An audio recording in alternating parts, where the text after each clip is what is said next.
தாய் தந்தையரை மகிழ்வித்தால் கடவுளும் மகிழ்ச்சி அடைகிறார். அறிவோடு ஒன்றிவிடும் போதுதான் நம்முடைய குறைகளை அகற்ற முடியும். ஒரு லட்சியத்தை எடுத்துக்கொண்டு அதற்காக உன்னை அர்ப்பணித்துக்கொள். பொறுமையுடன் விடாமுயற்சி செய்தால் உனக்கு ஆதரவான நல்ல காலம் வரும். அன்பின் அடிப்படையில் செய்யப்படும் அனைத்தும் ஆனந்தம் தரும். அன்பே ஆணிவேர் என்பதை உணருங்கள்.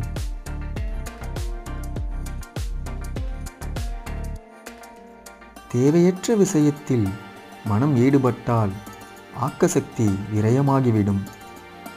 வாழ்வில் துன்பம் ஏற்படுவதற்கு நம்மிடம் உள்ள அறியாமையை தவிர வேறு காரணம் இல்லை.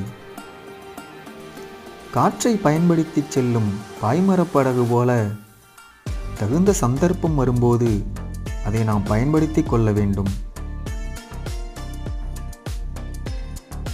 உழைப்பின் வடிவமாக திகழும் சிங்கத்தின் இதயம் கொண்டவனே ஆண்மகன்.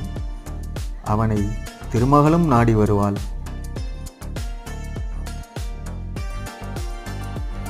எந்த வேலையையும் ஒழுங்கு அமைதியுடன் செய்ய பழகுங்கள். குறிக்கோளை நிர்ணயித்து கொண்டு அதை நோக்கியே பயணமாக வாழ்வை அமைத்துக் கொள்ளுங்கள். முதலில் வேலையாளாக பணியாற்ற கற்றுக்கொள்ளுங்கள். பின்னர் தானே எஜமானராகும் தகுதி வந்து சேரும். நமது உள்ளங்கைகளை நாம் எப்போதும் திறந்து வைத்திருந்தால் பிரபஞ்சத்தில் உள்ள நல்ல நினைவுகள் அனைத்திற்கும் உரிமை உள்ளவர்களாகி விடுவோம். நாம் முன்னேற முதலில் நம்மிடம் நம்பிக்கை வேண்டும். பிறகு கடவுளிடம் நம்பிக்கை வேண்டும். தன்னிடம் நம்பிக்கை இல்லாதவன் கடவுளிடமும் நம்பிக்கை வைக்க முடியாது. வாழ்க்கையில் வெற்றி பெற்ற மனிதர்களை கவனி. ஒவ்வொருவரின் பின்னணியிலும் அளவற்ற கடமையுணர்வும் நேர்மையும் இருந்தே தீரும்.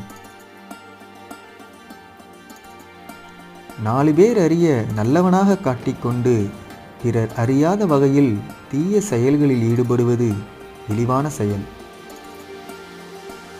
உள்ளக்கதவை திறந்து வையுங்கள். நாலாபுரத்திலும் இருந்து நல்ல விஷயங்கள் அதற்குள் நுழைய அனுமதி அளியுங்கள். தனக்கென லட்சியத்தை வகுத்து கொண்டு அதை அடைய இன்று முதல் வெற்றி பயணம் மேற்கொள்ளுங்கள். நல்ல வழியில் செல்வத்தை தேடுவதும் அதை பிறருக்கு உதவும் வகையில் செலவழிப்பதும் மட்டுமே கடவுளுக்குரிய வழிபாடு.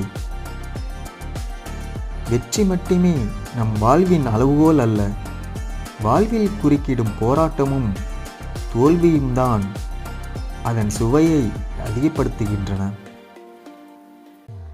மனமும் உடலும் ஒருமித்து இருக்கும்போது எந்த செயலில் ஈடுபட்டாலும் அதில் வெற்றியே கிடைக்கும். தேவையற்ற விஷயங்களிலும் வீண் வதந்திகளிலும் மனதை அலட்டிக் கொள்வதால் நம் ஆற்றல் சிதறி வீணாகிறது. எப்போதும் ஆக்கப்பூர்வமான பணிகளில் மட்டும் ஈடுபடுங்கள். பாவ எண்ணமும் பாவச் செயலும் ஒன்றுதான். அதனால் தீய எண்ணமும் கூட ஒருவனுக்கு கேடு விளைவிக்கும் என்பதை மறவாதீர்கள். தாயும் தந்தையும் எப்போது மகிழ்ச்சி அடைகிறார்களோ அப்போது கடவுள் மகிழ்ச்சி அடைகிறார். பெற்றோர் பெருமை கொள்ளும் விதத்தில் வாழுங்கள்.